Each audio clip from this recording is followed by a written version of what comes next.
And so tell us more about the Beagle Project. Okay, so Beagle Freedom Project was started around Christmas 2010, so about 6 months ago. And who started that? Shannon Keith. Yep, from Army. From Army, and Shannon basically got a call and was told, hey, we have some beagles, which at the time were 2 beagles, rescued from a laboratory. You basically have 24 hours to get out here, or they're going to be euthanized. No pressure. Yeah, no pressure at all.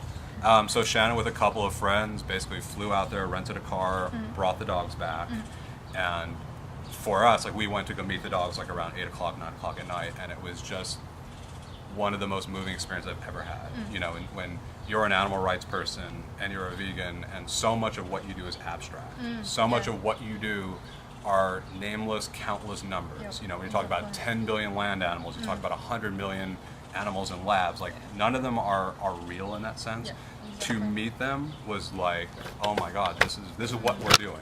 This is our fight. So Shannon started this organization with the idea that we would help her out with the media pro bono, just to try to help, like, Alright. get this issue out.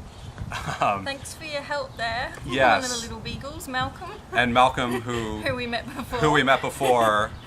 was part of 9 beagles who were rescued on June 8th. So he's basically been out free for just over a month, believe it or not. And you've been looking after him. And we have been fostering Malcolm for about 4.5 weeks, which has been honestly like one of the greatest experiences ever. Yeah, Just to be able to he's see, beautiful. this animal go from scared, freaked out to a total, like, comedian, happy Yeah. dog, and just to see, like, that personality, which is still emerging, has just been like an incredible experience. And from the media standpoint, we've been, like, so excited, mostly by LA media and some in the Bay Area, to see how excited they are and how they're getting the story, that they're telling a complete story, that they're talking about why are we still testing on animals, dogs, etc., for household cleaners, for cosmetics, when none of that has to be legally done. Yeah. The only thing that has to legally be done is for pharmaceuticals at this point. So something like 80 some odd percent is basically being done for corporate greed, you know. So how do they get money for that? How does that happen? That is an excellent question. I know in terms of at least, like, pharmaceuticals, which are generally being done on universities, at universities across the country, most of that is basically being funded by taxpayers. So there's a lot of money up for grabs. I know in Oh, Australia my. for animal testing, so probably Right. similar sort of thing in America, would It's, it yeah, be? and And here's... it's easy money to get too, Not just isn't it, that, for yeah, people? not just that, but here are some interesting things that we learned from this experience. First of all, you're talking about billions of dollars. Yeah. And I don't know this, and it's hard to have statistics because most universities don't want people to know that they're doing this. Yeah. So a lot of statistics are kind of iffy, we don't know, but we do know this. We know that according to the USDA in 2009, that 75,000 dogs are being used per year. Great majority of them are beagles. I think that they use some greyhounds and German shepherds more for, like, live surgeries, crap like that. But most of them are beagles because beagles are docile, they're incredibly sweet, they're not so heavy that they can't just, like, move them around, And they're etc. forgiving too, aren't Really they? forgiving. And so within this, like, huge pile of money, you have universities making tons of money, you have researchers, scientists, you have security firms because they're scared shitless that animal rights people are going to come in there and take their animals. You have Purina, who makes Purina Lab Chow, by the way. Purina, that's a That's name, a brand. a Yeah. pet food company who we don't know how much money they make, but if you go on their website, Purina Lab Chow, it will blow you away. And the food is basically made to minimize waste, meaning that the food probably has, like, no fiber. Yeah. It's just, like, absolutely horrible for the animals. So they're probably making tens of millions of dollars specifically in labs because they're the go-to.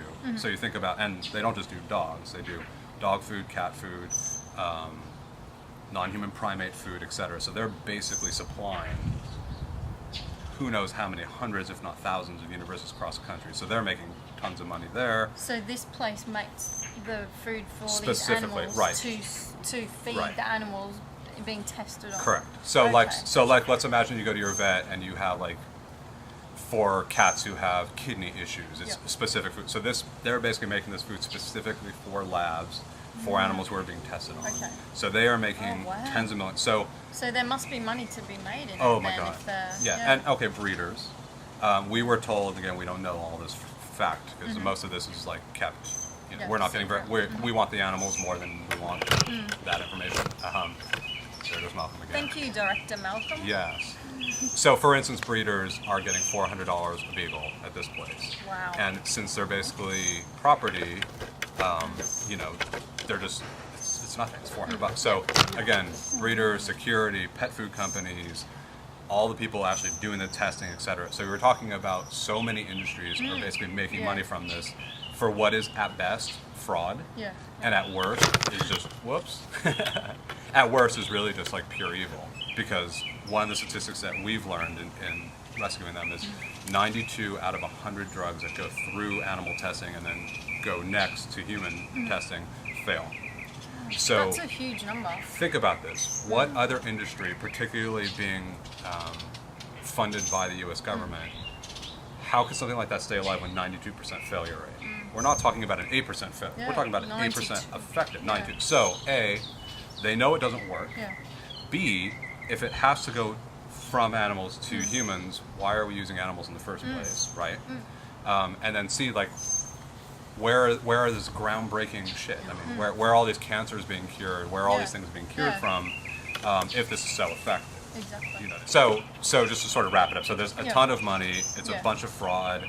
The industry knows it's a fraud. The government has to know it's a fraud because again, they're seeing the same results. These tests are failing. And then on top of all of that, there are plenty of different options that don't include animals that A, are more effective, and B, are far less expensive in the overall scheme. And then when you talk about you know, your cosmetics and your corporate products, etc., most of the actual chemicals have been tested over this long period of time. So most of the people like Procter & Gamble, as an example, which is like one of the largest corporations on the planet, who are still testing on animals, they're just basically doing it in case some idiot tries to sue them. They can basically say, we tested this, but every one of those chemicals at this point has basically been tested. So again, it's But just the combinations of it, maybe. so on let's say an antidepressant where the patent expires, what these huge corporations will do is they'll just change like one little minor chemical and then call it like Prozac AB. Okay. And then it now again has to be tested on animals when they know that it's no different in terms of safety as something else. So you just basically have so much money going into this, and the public doesn't know. Just in general, like to sum it up, I mean, you basically have a multi-billion-dollar industry that you have. On the one hand, you basically have corporations who are making tons of money, and other industries making money, and then from the pharmaceutical side of it, the life-saving chemicals, et cetera, and drugs, they're not effective. And there have been so many lawsuits like Vioxx that went through animal testing, went through human testing, and they found out it was killing people. So again, So it didn't really help at all. it doesn't help at all. Yeah. And with some of the things with like computer modeling, and I believe they actually like take out stem cells and they research that. It's like that is far more effective because human to human is way more effective than, again, an animal who doesn't have the same circulatory systems, anatomy, etc. And we're just doing this because again, it's a multi-billion-dollar industry. Like anything else, you know, when you try to attack those industries, you get a lot of pushback. And the good part of all of this is that somewhere between 80 and 90% of most animal testing is being done on your cosmetics, your household items. So the public in this case could actually, if not shut down this industry, could make a huge impact by basically going to beaglefreedomproject.org, and there's like 5 or 6 links to find out like every company that isn't testing or is testing. Oh, cool. And in this case, what's great is like the behavioral changes you're asking of people are really simple. You're not asking people to make these huge life-saving choices. You're just basically saying, hey, try a different shampoo, try a different lipstick, try a different like toilet cleanser, etc. And the great thing is like the majority of companies are not testing on animals. No. The problem is when you have your Procter & Gamble's who own such a huge market, And they have so much money to advertise their product, so people think, oh, we need that it must brand. be the best, Yeah. or it's the safest, etc. So, so again, long story short, the good news is we could really make a huge dent in terms of like what's happening to the non-human primates, the dogs, the cats, the rats, the mice, pigs, calves. I mean, they're testing on every animal you could ever imagine. So, this is a winnable actual argument because again, the most difficult thing to do to get people to do is to change behavior. Yeah, And this is simple, and it's not about going from a really fancy, beautiful shampoo to only crappy shampoos. I mean, they're all there. Because there's a lot of really good quality. For sure. And again, most of these shampoos, most of these cleansers are not being tested on animals. You know, most people probably aren't buying those products because without even knowing, because again, the majority aren't. But then again, when you have the big companies doing it, who own a big market share, people have to look. Yeah. And there's a lot of ways you can just look and see if it says cruelty free. Yeah. Go on those websites, it'll give you a list. But again, for me, what's exciting about the media that we're getting on this is that people are asking the right questions. People are totally disturbed to find out this is happening. And they're empowered because they know that they can actually make a choice. Yeah, that's it. It's empowering people and saying that this is what happens, Right. this is what we want to not happen, and this is how you can help. Okay? Yeah, and there's an obvious solution. So when we sit here and say, okay, 10 billion land animals are going to be murdered this year in the US for food, how do we stop that? Well, that's not as simple as saying, well, if we can just each get 3 people to go vegan, it'll end. It's not going to happen. Yeah. But when we're talking about these cosmetics, it's like we could actually make a really big change really quickly. Yep. You know, just in terms of like that actual power. And again, you're not asking people to make enormous changes in their lives. Yeah. You know? Yeah, So exactly. for me, this is like one of those issues that I hope people get more and more excited about in terms of like trying to stop this. Yeah. Because I do think it's winnable, and I think that people will be really annoyed when they find out that their tax money is going to basically torture animals, and it's ineffective. That's pretty bad. You tax money, so Right. you have a choice where that money You have no goes. choice. So Correct. you can do something about it by Right. what you buy, For or sure. even make your own conditioners, shampoos, Right. cosmetics. Don't use horrible cleaners and Right. stuff like that. Vinegars, bicarb.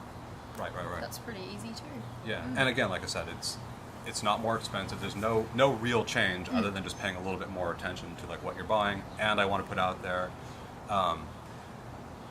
Humane Seal. I'll have to look that part up. But there's a really good website, and I know it's on the Beagle Freedom Project page, that will tell you which charities that you're giving money to are actually testing on animals. That's So you have to good be as well. really, Yeah. really careful about that because a lot of vegans don't even realize that they're giving money to people who are basically torturing animals to come up with a cure.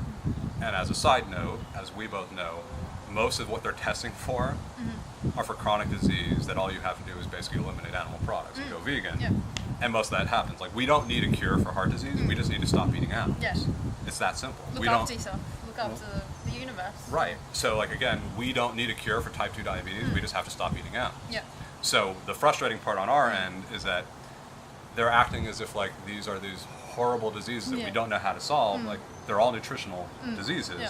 So in the one hand, it's like, you know, we're killing all these animals with the food we're eating, making ourselves sick, and then we're killing other animals, hoping that we could then find a cure Yeah. for just not eating the animals in the first place. You know, so it's just this horrible like. And everyone's ironic. thinking we're crazy, and we're looking around going, "What's wrong with you? Why don't you get it?" Right.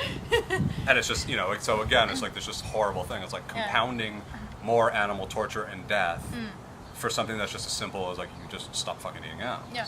Pardon my language. You know, that's the answer to most of these things, and not for everything, obviously. Yeah. But we do know that like chronic diseases like diabetes, type 2 diabetes, heart disease, kidney and liver disease, a lot of cancer, obesity, is all just as simple as not eating animals and not eating their secretions. Yeah. It's just going vegan will, if not solve that problem, will make a huge dent in it. Yeah, You know what I definitely. mean? So it's kind of one of those like really pathetic and sad things where, you know, we're literally killing ourselves and continuing to kill more non-human animals to figure find a cure. that we all know. Yeah, yeah, Well, not we all know, but vegans know. Most people. Right. Well, most of the people we hang out with. Yes.